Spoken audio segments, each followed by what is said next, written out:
아이디어라는 건 스트레스를 너무 받는 상태에서도 잘 안 나오고요. 반대로 스트레스가 너무 없는 상태에서도 잘 안 나와요.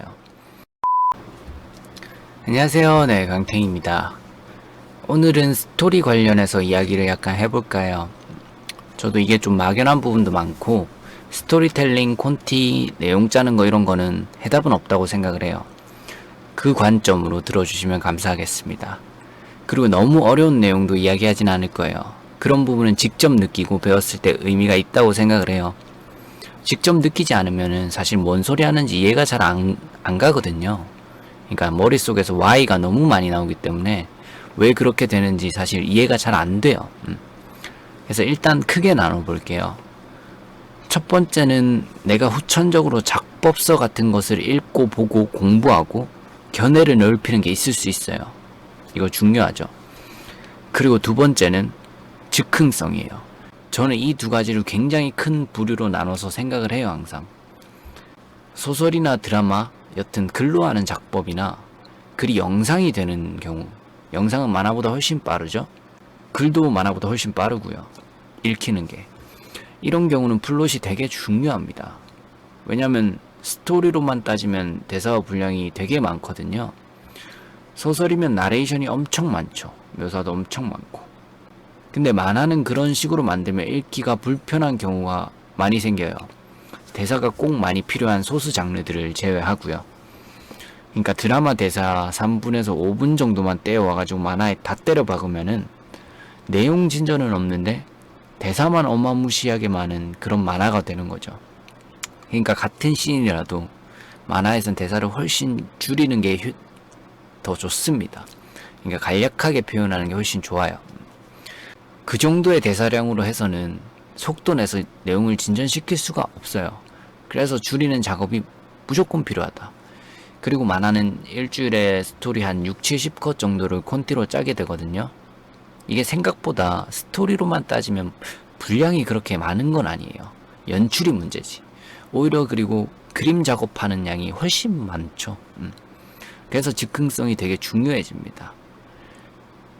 만화 슬램덩크 작가님이, 그러니까 이노우에 타케이코 작가님이 인터뷰집을 책으로 내신 게 있는데 그 책이 제목이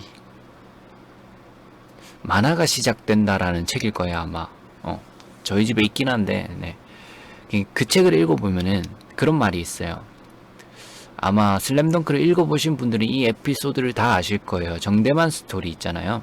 안 선생님한테 눈물을 흘리면서 농구하고 싶어요 하는 그 장면이요. 그 명장면. 그게 즉흥적으로 만들어진 거라는 거예요. 정대만이라는 캐릭터가.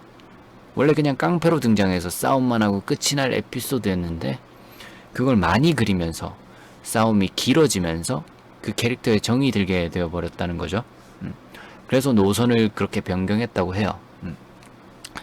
그러고서 그 인터뷰를 진행하시는 분이 장난으로 하하 그럼 우리가 즉흥적으로 만들어진 에피소드에 놀아난 거네요 하고 장난을 쳐요. 그 작가님이 그런 셈이죠 후훗 뭐 이런 식으로 얘기를 하는 인터뷰가 있어요. 네. 그리고 이제 저도 만화 스토리를 직접 짜보고 그리고 있으니까 이게 갈수록 더 와닿는 것 같아요. 일주일에 콘티 작업을 하루 내지 이틀 사이로 끝내는데 그럼 그 뒤로는 그림 작업을 한단 말이에요. 나머지 시간을. 그럼 나머지 시간에는 비교적 생각할 시간이 굉장히 많아져요.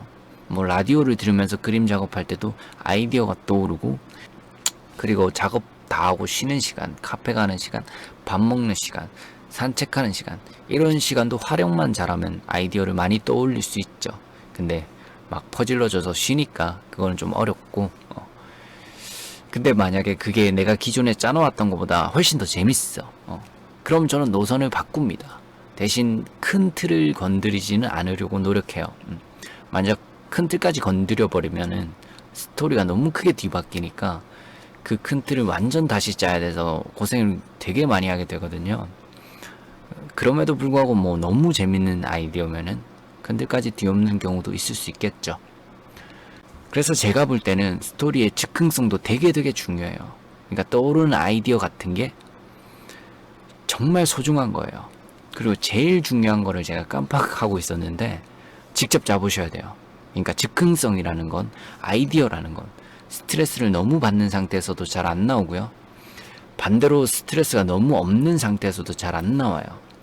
즉 마감 기한이 있으면 어느 정도 나한테 스트레스를 주는 작용을 하죠.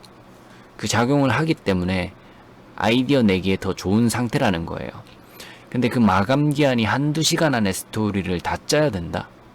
이러면 머리가 빠개지겠죠.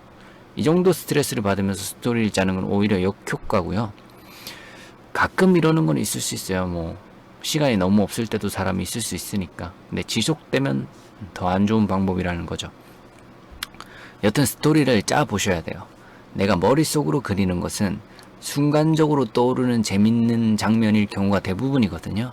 근데 그 재밌는 장면이, 그러니까 카타르시스를 느낄 만한 장면만 생각을 해놨지 거기까지 가는 과정은 대부분 생각을 안 해놔. 그럼 과정을 만드는 게 스토리의 더 중요한 부분인데, 그럼 만드는 과정 속에서도 또 즉흥성의 영향으로 인해 스토리가 조금씩 바뀌거든요. 그러니까 내가 생각했던 거와 일치하게 나오는 경우는 잘 없어요.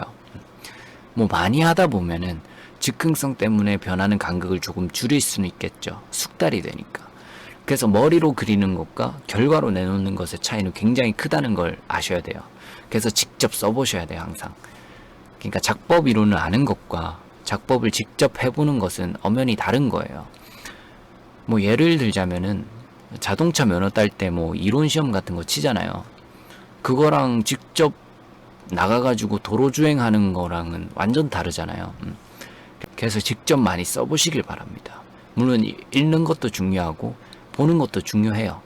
그치만 저는 직접 해보는 거에 무게를 좀 더 주셨으면 좋겠어요.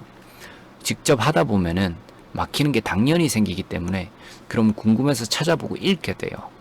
그럼 그게 내 머릿속에 더 오래 남아. 내가 궁금해서 찾은 것이기 때문에. 그래서 스토리는 즉흥성도 되게 중요하고요. 그리고 후천적으로 개발시키는 것도 두 개 다 중요한 거예요.